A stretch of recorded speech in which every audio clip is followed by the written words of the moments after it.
Labis na nag-alala ang maraming fans ng kapamilya singer na si Sasha Padilla.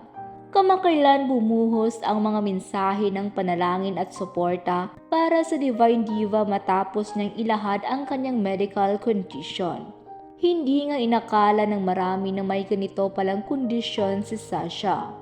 Kilala si Sasha o Esperanza Perez Padilla sa tunay na buhay bilang isa sa pinakamahusay na mga awit sa bansa. Siya rin ay isang magaling na aktres na bumida sa ilang pelikula gaya na Sasha Saturna The Movie, Batang PX, Ako Legal Wife, Manu Pufor at Minsan Lang Kitang Iibigin. Matagal na sa showbiz si Sasha ngunit ngayon lamang niya ibinahagi sa publiko ang kanyang kalagayan, isang kondisyon na matagal na niyang iniinda mula pagkabata. Sa kanyang Instagram post, ibinahagi ni Sasha ang isang litrato niya habang nakahiga sa hospital bed. Sa caption, inamin niyang mayroon siyang mega ureter. Ang mega ureter ay isang kondisyon kung saan ang ureter, ang tubo na nagdadala ng ihi mula sa bato patungo sa pantog, ay abnormal na malaki o maluwag. Maaari itong magdulot ng problema sa daloy ng ihi na posibleng humantong sa impeksyon o pinsala sa bato.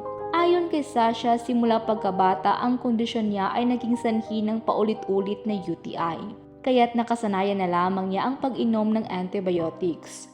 Hanggang 2007 lamang nang matuklasan ng mga doktor ang totoong problema niya.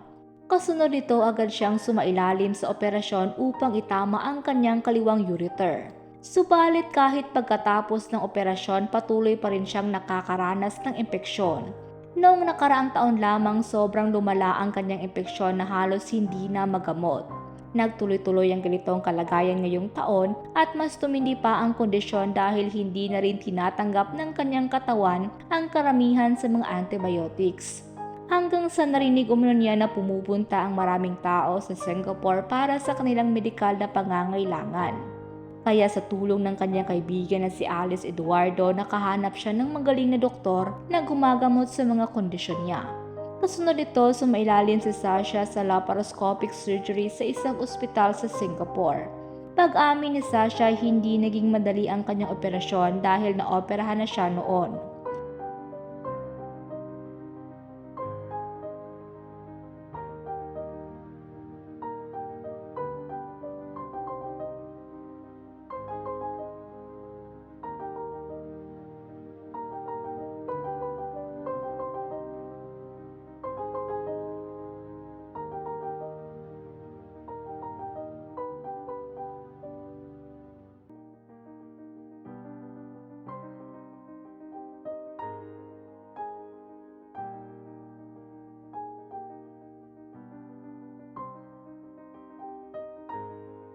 Sa kabila ng kanyang kondisyon, umaasa si Sasha na tuloy-tuloy na ang kanyang pagaling.